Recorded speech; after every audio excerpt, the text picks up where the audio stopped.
Hello and welcome to a Brothers Creed movie review where we talk about movies. We're the Thomas Brothers, and I'm Jared. And I'm Ethan, and today we're going to be talking about a movie that just recently came out, John Wick 4. Is it 4 or is it Chapter 4? It's not a book, so I guess maybe it's just 4. Yeah, I think it's just John Wick 4. But we're going to go through, if you've listened to some of the other reviews we've done, the first probably 5 minutes or so, 10 minutes are going to be non-spoiler. We're going to kind of give our ranking of what we thought the movie was, our average overall score, and then we'll do a hard notice of spoilers, and then we'll get into kind of our opinions about the movie and why we gave certain rankings at certain points. So let's dive into it. Let's do it.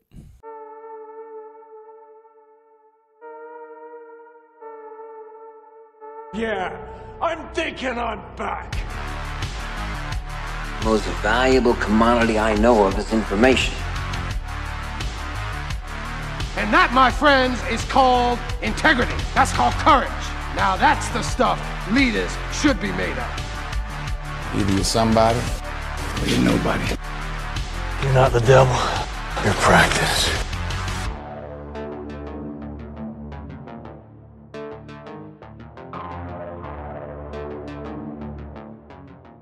All right, John Wick 4 just got released this past weekend. Pretty exciting. It was a very highly anticipated show, and I thought my review is pretty mixed, to be honest. But we can walk through it. So, for those of you who don't know, we have a couple different categories that we rate our movies on. One is cinematography, and that's just like costumes, the visual, the actual cinematography, the visual effects, the lighting, all this kind of stuff that makes a movie cool. Well, that makes a movie visually stunning. Then we talk about the plot and storyline. And then we talk about like the acting or the talent. We talk about if there's like an agenda, left or right. We talk about if it's creed building, like is this helping you be a better person? Like Silence of the Lambs, I don't know if that's very creed building.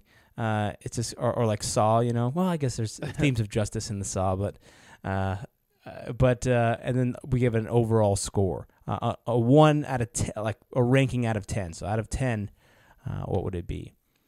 So in my world of analytics, there's something that we call a net promoter score.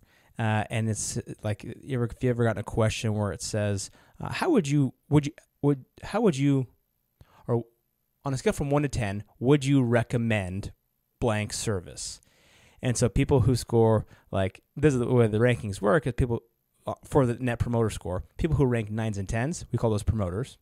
People who rank 7s and 8s, those are just neutrals. And then 6s and belows are detractors. So people who were not satisfied with the experience. So I don't know if we could apply the same thing here. Possibly. We could possibly apply the same thing here. Maybe. I don't think we haven't had any 9s or any 10s. I can tell you that. Overall scores. Yeah. So let's walk through this one. John Wick 4, cinematography, non-spoiler reviews right now. We're just going to give what our ranks for each one of these categories is, and then we'll dive into each one in just a minute. So cinematography, Ethan, what you got? So I put an 8 for cinematography. Okay. On this one, I actually put a 10. I was very impressed.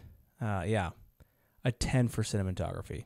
Yeah, that's cool. I'm sure some of our things are probably the same, but I have some reasons why I said an 8. I felt like an 8 was pretty high, but yeah, I mean a 10 for sure. Okay. The next one, plot and story. I put 5 out of 10 on this one. Okay. I put a 7. Okay. On this one. Well, and we'll get into reasons afterwards. So if you've already seen the movie and you're curious about our reasons, stick around. Yeah. The next one for acting and actors, I gave it a 6. And talent. Yeah. Yeah, acting talent. I gave it a 6. I gave it a 4. Okay. So kind of low, a little bit low on that one. Agenda pushing. I said there wasn't really any agenda. No, there was more just trigger pulling. Yeah, mostly that. Creed building. I gave it a 7 for Creed building. Yeah, I gave it an 8. Yeah. Overall score, what'd you have? So my overall score was a 7.0. My overall score was a 6.75. Oh, okay. So All right, so we're pretty close. pretty close. We would be considered neutrals. Mine would be borderline detractor there. Detractor, yeah. But yeah, overall middle of the line, but mixed review. Definitely a mixed review on the different topics there. So, yeah, some really high, some not so high. Okay, so then we also have a quote or like a little snippet for what we think of the movie. One day they're gonna like put this our snippets in like some kind of movie review thing where they're like, Brothers Creed rated it da da da, and like this is Ethan's quote, and this is Jared's quote. So we're working towards that. What was your quote, Ethan? So mine was story of friendship, betrayal, and lots of awesome, needless bloodshed. Mine was a little more critical. I said a visually stunning, action-packed show with the realism of Fast and Furious 6 and the acting talent of a middle schooler. Oh yeah, well, I think that makes sense with how your some of your scores leaned, but Yeah. So, all right. Well, let's that's go ahead. good. Let you go. Anything else? I was for gonna you? say let's go ahead and dive into maybe a little bit more. Well, I guess another thing we always kind of talk about is, did you feel like this movie needed a movie theater, or could you just watch this one at home?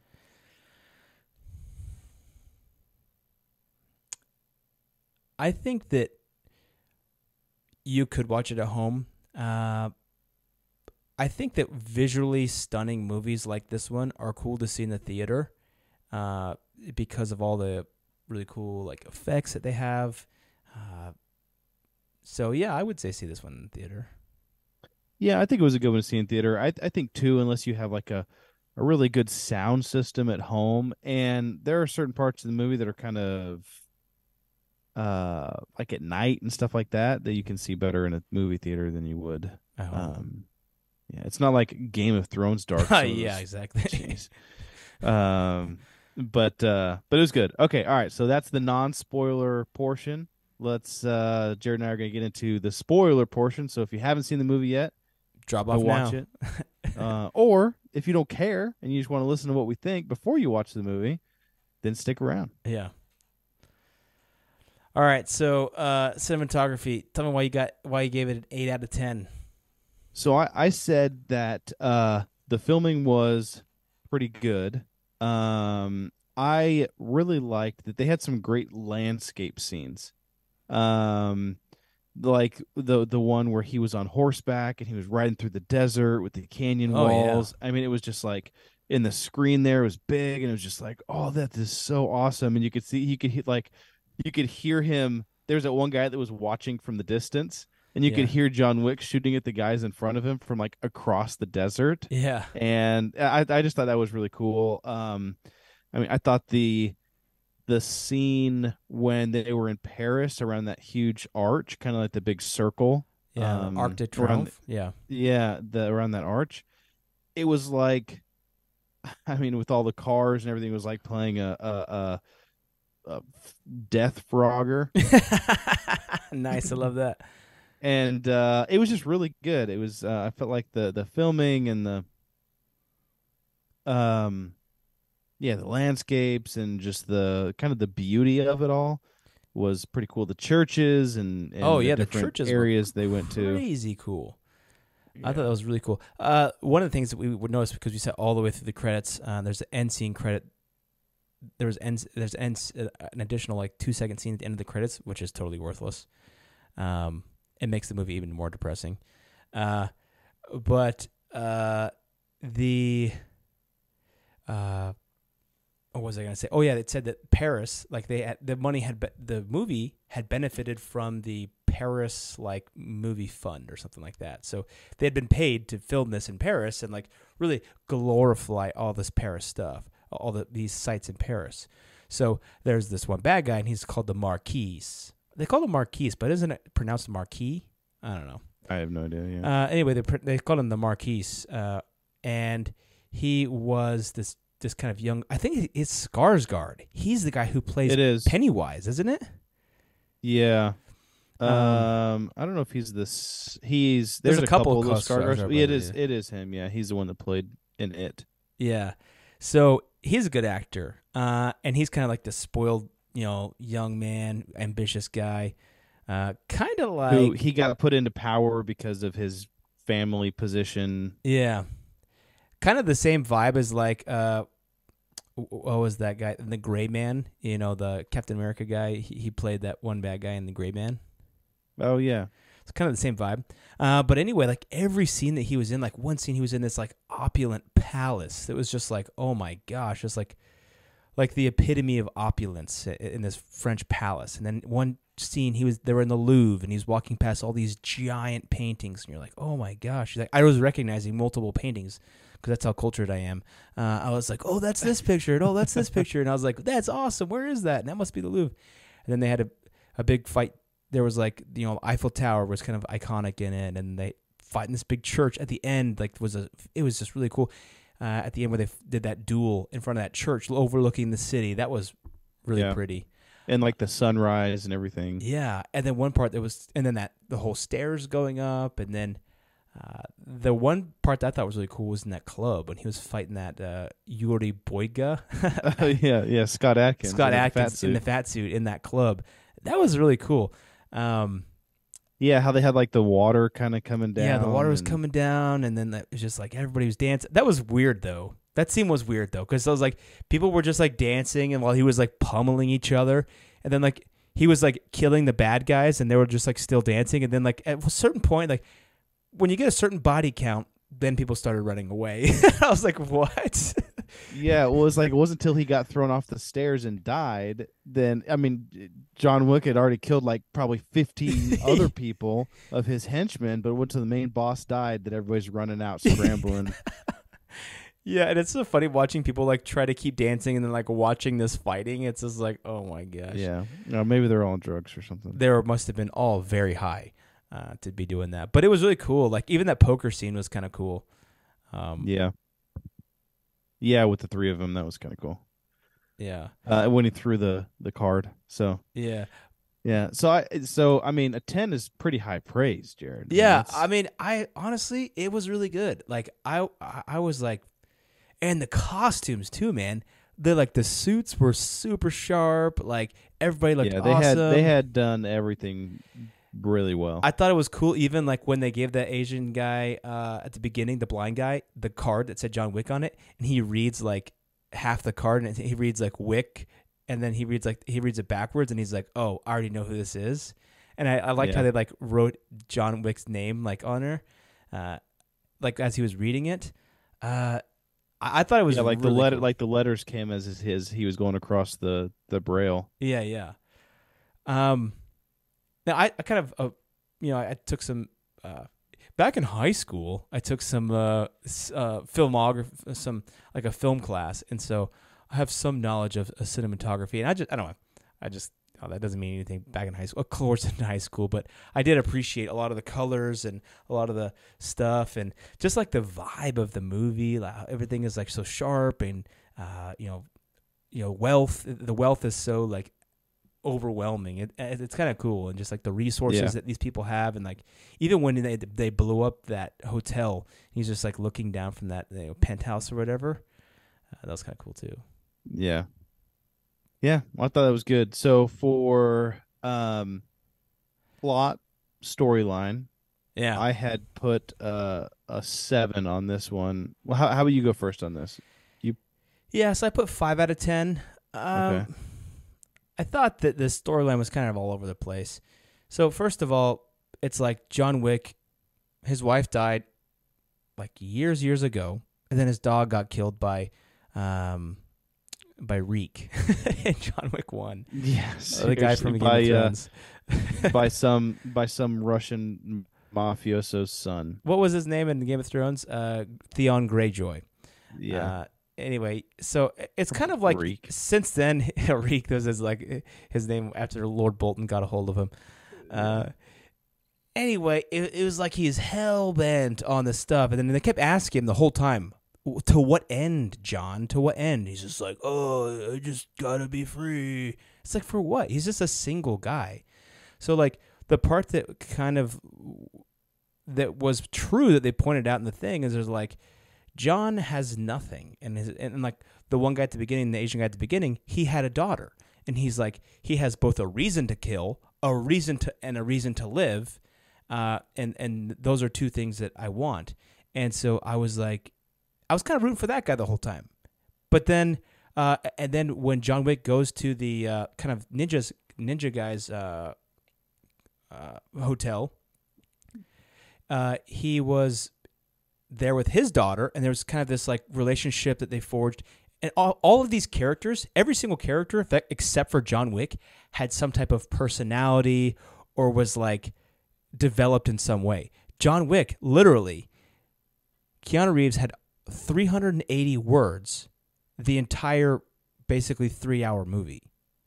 So he barely spoke at all. And when he did, it was so, we can get into that with an acting, but like, he wasn't developed at all. And so like this whole time he's like, "Oh, sorry, I'm here and you're risking your whole family."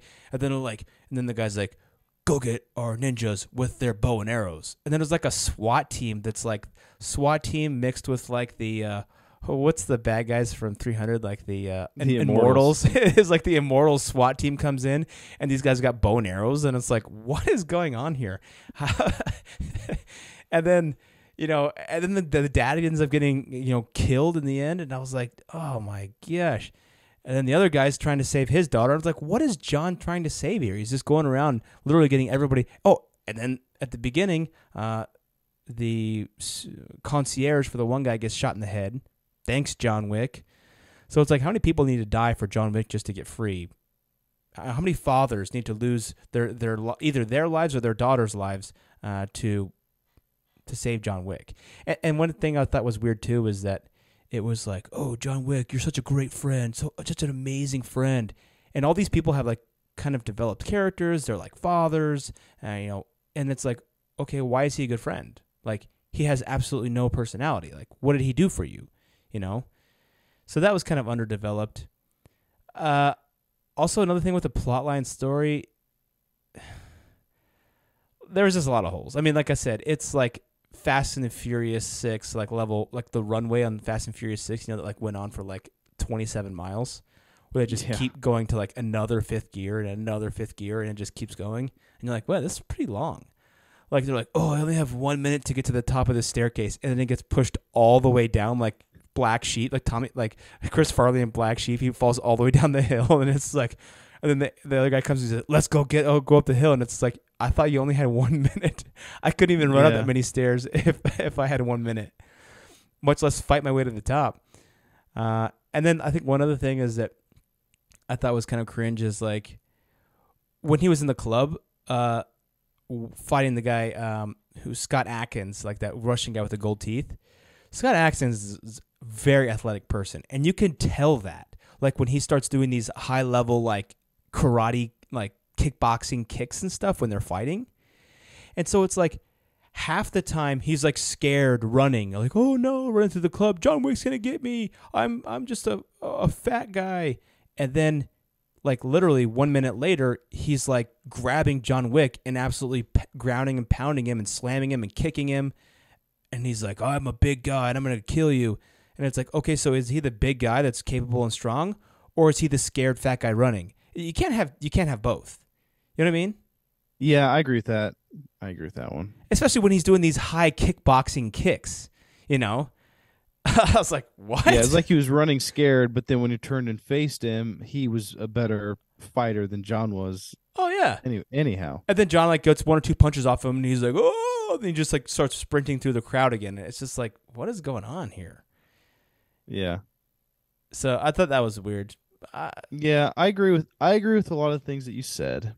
I think that John's character is more of, he doesn't have anybody, but I feel like he's more of like the person that he's doing the things that all of those people wish they could do, as far as like taking down the leadership of this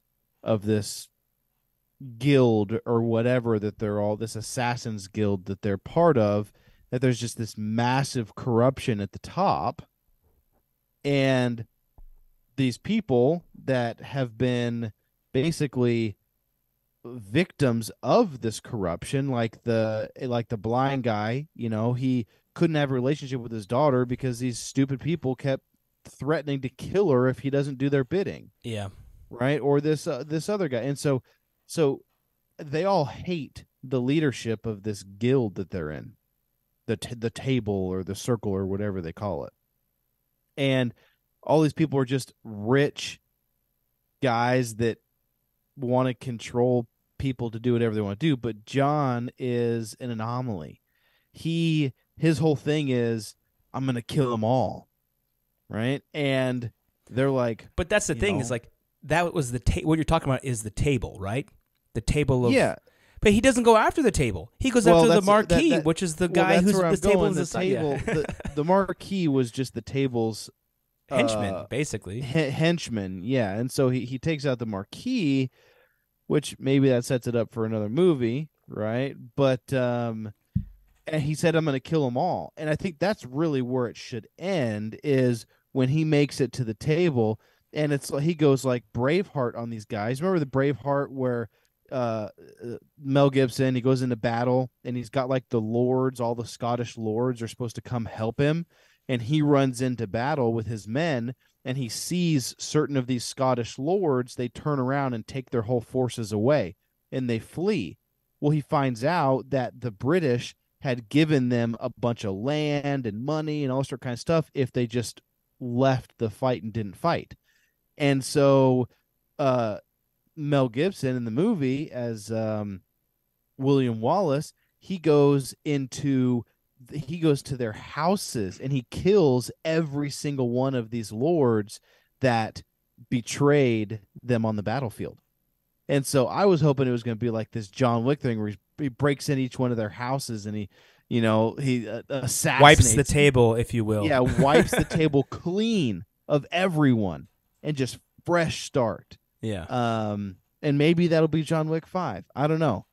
But I think he's just, he doesn't have anyone. But I think the reason why he's doing it is because he hates corruption. He hates criminals. He hates people that get whatever they want. This whole thing was this because this stupid. The whole thing started in the first one when that kid, the Russian mafia's boss's son, wanted to buy John's car. He had this old Mustang, and it was in a gas station. He was filling it up, and John was like, "No, I'm good. It's not for sale." And the kid was like, "Whoa, how much do you want for it? How much do you push him?" And he said, "It's not for sale." And then he kind of got fresh with him a little bit. Yeah, but then they followed us home. They killed his dog that his dead wife had given him, and then they took his car.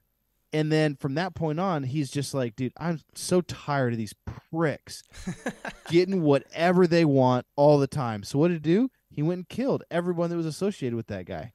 And then that's one thing that I didn't give it that low of a score because I really like about the John Wick movies how they're so like one right after the other, right? So like that happens, and then right at the end of that movie, like it ends, but then that leads directly into the next movie. Yeah. Which, I mean, like directly. The next movie starts up like 20 minutes after the other one stopped. And then I think John Wick 3, he had been, he was excommunicado from the guild or whatever. Mm-hmm. And then that happened, like he was excommunicated from the thing at the end of 2. And then it was like you have 1 hour until everyone's going to come after you. Yeah. And then at the beginning of 3, it was like, okay, now you have 30 minutes. Now you have 20 minutes. It was the countdown, and then into the movie 3. was him, surviving the whole thing, and then he got shot off the roof at the end of 3, and then this movie basically picked up right after he had kind of healed from that, and so I like that kind of how the movies just kind of progress quickly like that. I wish they would have done some sort of recap, of like how we got here, right? Because it's been like years since the last movie, but so that's why I gave it a 7. I thought it was kind of interesting. I think that John is he's the character that is doing what all the other characters wish they could do. Right. Is get out and have enough power to control what's happening in your life. Yeah. So another funny anecdote, it was just like that reminded me of like Fast and the Furious. There's one Fast and the Furious where they're like driving on like these bridges, and then it's like there's 2 bridges and there's like a gap between the middle of them, and it's like an endless chasm, and like one of the girls falls from like a helicopter or something, and like Vin Diesel gets out of his car and jumps into the air and like catches her in the air in between the 2 bridges to keep her from falling through the chasm, and he lands on the opposite side, like on top of a car. And she's like, how'd you know this car would break or fall? And he's like, I didn't. And I'm like, okay, cars don't break falls, first of all. But that was like exactly what happened in this movie. Like he jumps out of like a 3-story building, and then he like slams into like the roof blindly. Yeah, it slams into the like partial, lands like, on the roof of a Volkswagen like van, and then slams into the concrete. And then he gets up and runs away. I was like, everybody in the theater was like, oh, when that happened. I was like, oh my gosh. Yeah. That was funny. All right, so let's go into acting and talent. You go first on this one. Yeah, I'll go first. So I gave this one a 6. I thought the acting in the movie was excellent. On who? Except for John Wick. Oh yeah. I thought that the Skarsgård guy, the Marquise, I thought he did really well. And like his kind of accent was pretty good. I thought. I thought that the one owner of the Continental in Japan, I thought he did really good. He's been in a bunch of stuff. His he daughter did really was good kind acting. of bad though. Yeah, she was just kind of a back row character that was not very good. I thought the blind guy was pretty good. I thought he did pretty good. I thought the acting itself was halfway. Well, I don't know. I'm kind of stepping back on that because then you have the black guy who was literally a useless character. Yeah, the movie would not have changed one bit if he was not in it. Yeah, I didn't get that. If you took out every scene that he was in, the movie would not have changed at all. It was like he was hunting for money the whole time, but then like at the end he decided it wasn't worth it, and he was like, "Give me 20 million, he saved 40 his dog, million." John, because John saved his dog, and then he saved John, and then it's just like, but he was hunting him, and it's just, I thought his character was stupid. And then like at I was telling Ethan like at the end, I wish they had like when he was like 40 million and I'll get him, and then I wish that when he like walked up at the end, the Marquise would have been like, "Hey, I guess you didn't want the 40 million or something like that, you know?" Or if he would have just said, "I'll pay you 50 million if you kill him right now," or something like that. Like, but he didn't even. It was like nobody even gave him notice that he was there. And he was like sitting some random bench somewhere, and it was like, what is going on? He was like watching the duel. Yeah, so he had like a shotgun that he was shooting like slugs out of her. I don't know what that was. No, I think it was a 45-70, which is a big old. Oh, really? Yeah, it was a lever action, side load lever action. I think it was a 45-70. I mean, it was kind of cool. Speaking of guns, well, this is kind of off topic. It was really cool with that scene when they did the dragon's breath, and there was an aerial view through the building. That was really cool. That was unique. Yeah, that was cool. Yeah. Even though dragon's breath doesn't do that, but it's more just like a sparkler shooting a sparkler. Right? Yeah, it's shooting a Roman candle. When you shoot somebody with when you shoot somebody with dragon's breath, they don't explode into flames. How do you know? You ever shot someone with this dragon's breath? or seen that happen? Well, I have. No, I haven't. We'll leave You it thought at about that one for a while. So I thought it was a 6. Some of the reasons too that I didn't give it higher. When it came to the choreography, so this is where I put that in the mix. Oh yeah.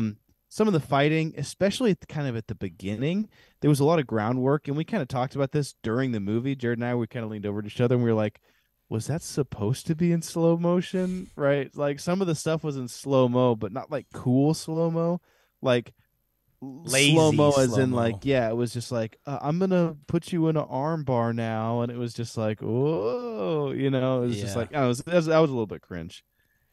Yeah. Yeah, I agree with you that some of the actors were good. Totally.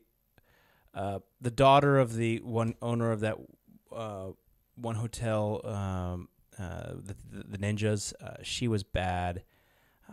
The American was the one black guy that was hunting him. Was he American? He was American. Yeah, yeah. he was bad. Lawrence Fishburne is always good though.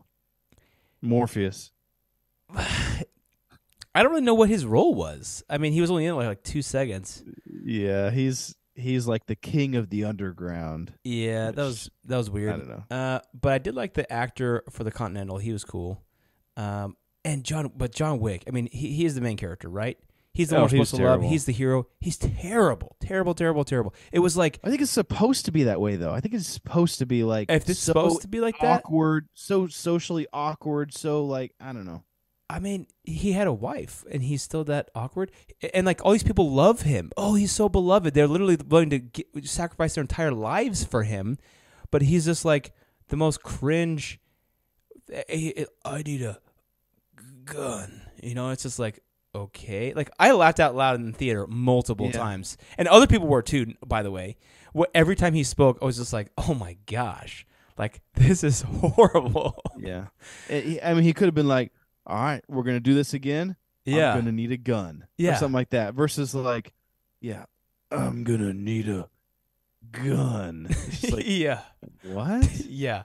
I mean, seriously, when the movie comes out, like, I want to just like grab a bunch of these clips of him talking and just be like, dude, look at this. Maybe we should do that with the trailer. Just chop up the trailer and show. But yeah, that was really cringe. And like, they did a lot more grappling stuff, like jujitsu type moves, where he's like, grabbing people's legs and getting to like, different chokes or arm bars or different things. I don't know if he officially did an arm bar in there, but those types of roles. And it was very slow. It was not like fast like you would see in like a competition or like even like a real live role. It was like a practice role.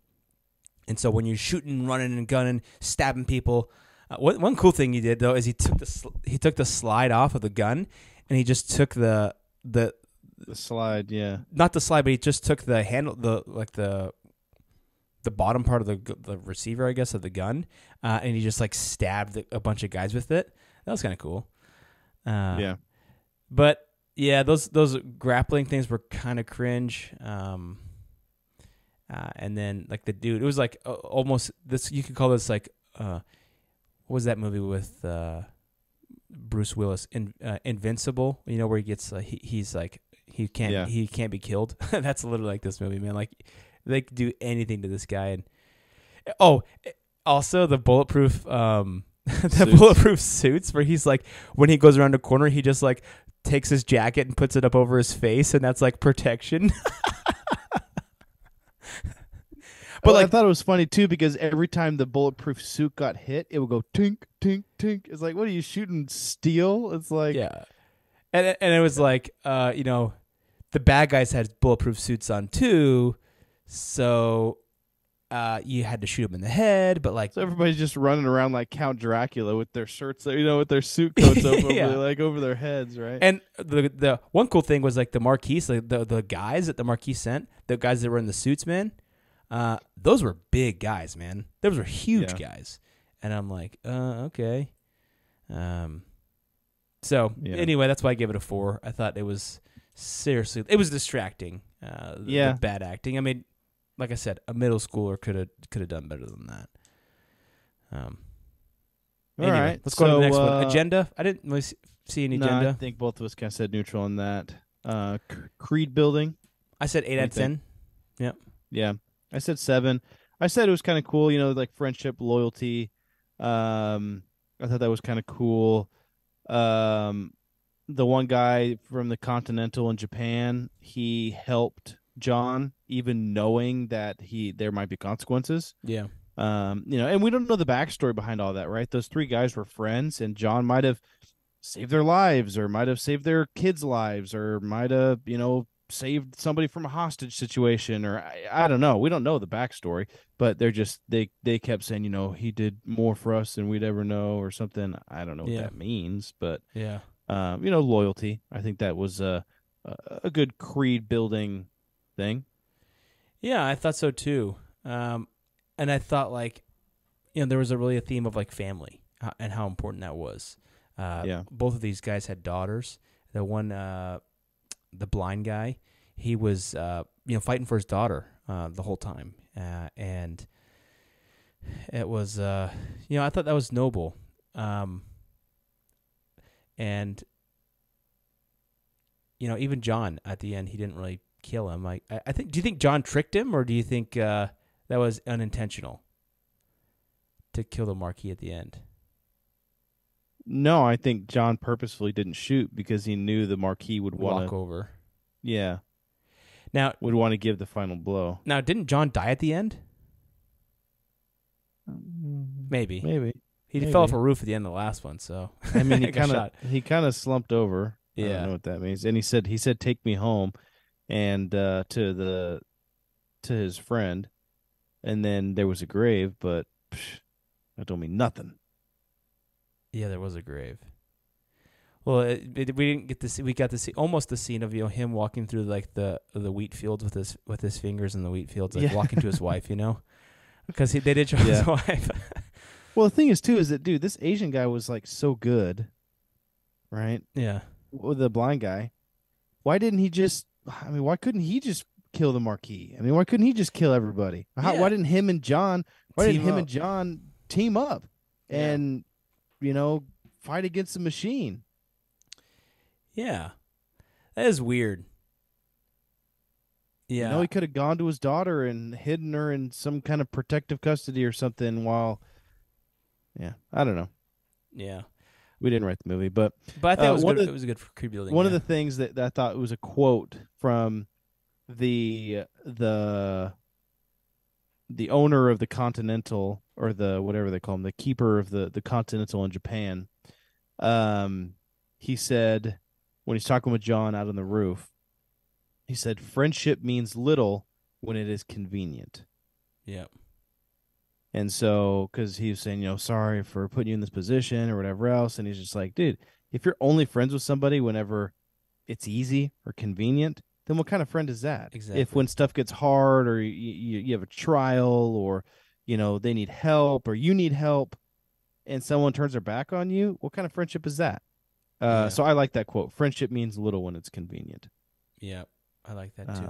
What was it that I was trying to remember? What the quote the hotel manager from New York said? Something about they left me alive because if they had killed me, I'd be a martyr, and if they let me live, I'd be a coward. I'd be marked as a coward. Yeah. And then he said, "Well, which are you?" And he was, I can't even remember what his response was, but he was just like, "I'm pissed," or something. Yeah. So a little fun fact, I thought. So there's been 4 John Wick movies, and I pulled the kill count for each one of the John Wick movies. So in the first John Wick movie, there were 128 kills. So that is a kill for every 1 minute and 18 seconds of the movie. In John Wick 2, there was 94 kills, which equals an average of 1 kill every 57 seconds. In John Wick 3, there were 84 kills, which is 1 every 1 minute and 23 seconds. And then John Wick 4, which this was surprising, but it had the most out of all of them at 140 kills. Even with the bulletproof vests? Even With with the the bulletproof bulletproof suits? vests. Yeah. Well, So that stair 140 scene kills. alone, man. That stair scene alone. When Oh, he's I going, know, he goes seriously. at that thing twice. Yeah. And so he- that was, a kill every minute and 20 seconds. But this movie was a little bit longer than all the other ones, I think. Yeah. But it was good. So I would suggest going and seeing it. It's entertaining. It's funny to watch. That's one thing too. There was some funny parts that were like laugh out loud funny, and I think they were supposed to be funny, Every too. time Keanu Reeves spoke. Yeah, seriously. the Baba Yaga was the Russian for the boogeyman. Yeah. But there was some funny scenes. Like he almost got all the way up to the top of these stairs, assaulting these stairs, and he killed like 50 people on the way up. And then the guy kicks him down, and it's just like rolling. I mean, it shows like 4 different cuts of him rolling down the stairs. I mean, he rolled down the stairs for like 15, 20 seconds, and it was just twice. It was hilarious. Yeah, That was pretty funny. And it was like supposed to be comical too. I Although mean, it it would've has been- to be. He should have like stood up or something, and been like, "What was that?" or something. I mean, he should have like, Hold on, little roots. yeah. So yeah, I thought it was I thought it was a good movie. So overall, you get 7.7. 7. I get 7. 6.75. Well, awesome. Well, let us know what y'all think. Or do you think we're very far off? Do you agree with which scores do you agree with? Which scores do you disagree with? And I had some guy at jiu-jitsu tonight tell me. I was like, man, when was name one movie where Keanu Reeves really knocked it out of the park with acting? And he's like, Hardball. I was like, I'm trying to remember Hardball. That was the one with the baseball. That's the one that I told you about. Yeah. Whenever we were talking about it. That was the baseball one, right? You just had it too? He did pretty good. They did pretty good in that one. Maybe it was just intentional. Maybe it was intentionally that like awkward. I think it has to be forced because even like some of his other movies, like I don't know, Bill and Ted's Excellent Adventure, but that one is just like playing an idiot. Yeah. But I don't know. I'll have to go back. I mean, I think of like The Matrix, but I mean his acting wasn't like super good in The Matrix either. I know Kung Fu. Yeah. Yeah. Trinity, help. Yeah. Yeah.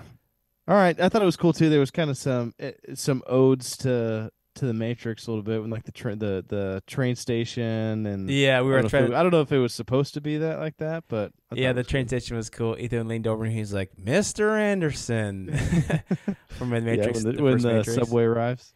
And then like when he says, "I'm gonna need a gun," that was like from the Matrix where he's like, "Guns, more guns," and like lots all of the guns, lots of guns. Yeah. What? I was trying to think if there's any other ones. Oh, I mean Morpheus was in there, right? So Yeah. that was good. Yeah. All right. Well, this has been awesome. More movies to come. Hopefully you enjoyed this one. This was a little bit of a longer review, but it's a good movie. Jared and I have been looking forward to it for a while. So leave a like, leave a comment. Tell us what you thought about the movie. We'd love to know your opinion. Give it your own score and tell us what your average is. All right, let's build that creed together. All right, let's do it.